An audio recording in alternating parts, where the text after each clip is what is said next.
Craig and I were new to the area. We decided to start our family, and we had a little girl named Taylor. We were delighted to have a little girl, and we started to notice that there were some things about her that were different than the other babies. About 6 months, I talked to my physician and said, I think there's something different about my child. Finally, at 11 months old, she was diagnosed with Tay-Sachs disease, which is a neurodegenerative disease. And she wasn't expected to live beyond about 4 years of age. And as you can imagine, that was devastating for our family. Our lives were on hold at that time. And all we could focus on was taking the best care of Taylor and starting a family with Tyler. We had no idea what to do with a child that had a terminal illness, and we were lost. And we didn't have a lot of friends in the area because we were new to town.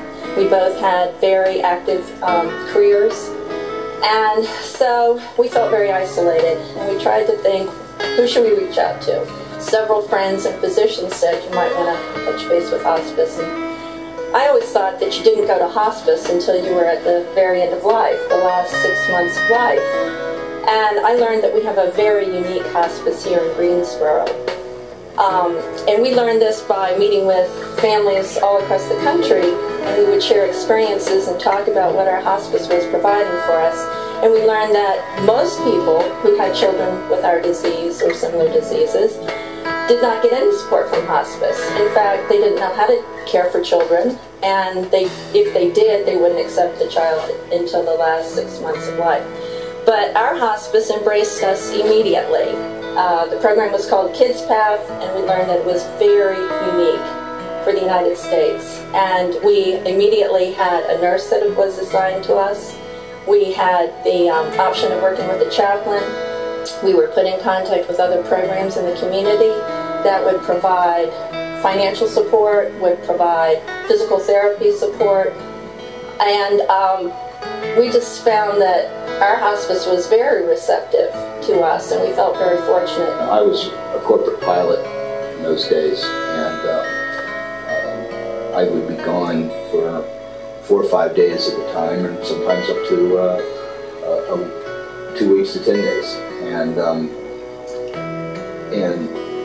Taylor's care and her treatment was such that, you know, I could be gone and not have to worry about what was going on at home.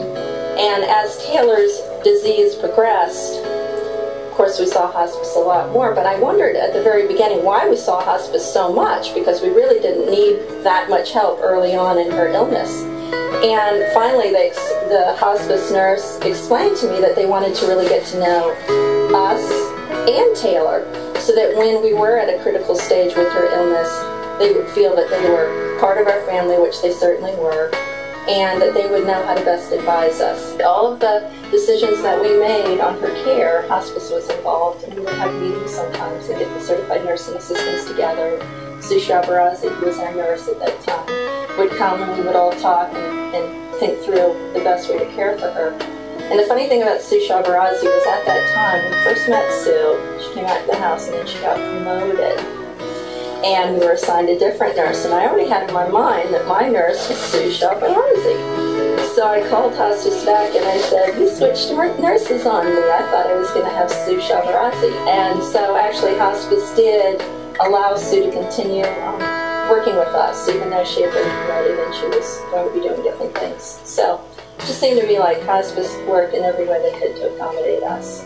Over the next year of her life, we saw her lose pretty much all of her abilities. She lost her eyesight, she lost the ability to control her movements, her arms, her legs.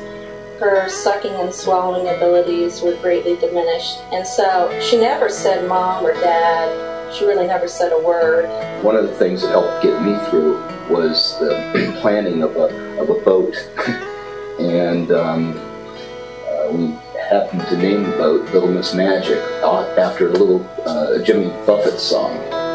And that song talks about mustaches turning gray and ceiling fans, how children like to look at the ceiling fan as it turns. And anyway, in those days I had a mustache, and it's gone because it did turn gray. And anyway, I would let Taylor touch my mustache. When I'd come back from a trip after being gone for a while, I would rub her hand across that mustache, and that would the way that she would recognize that it was me. She needed constant care.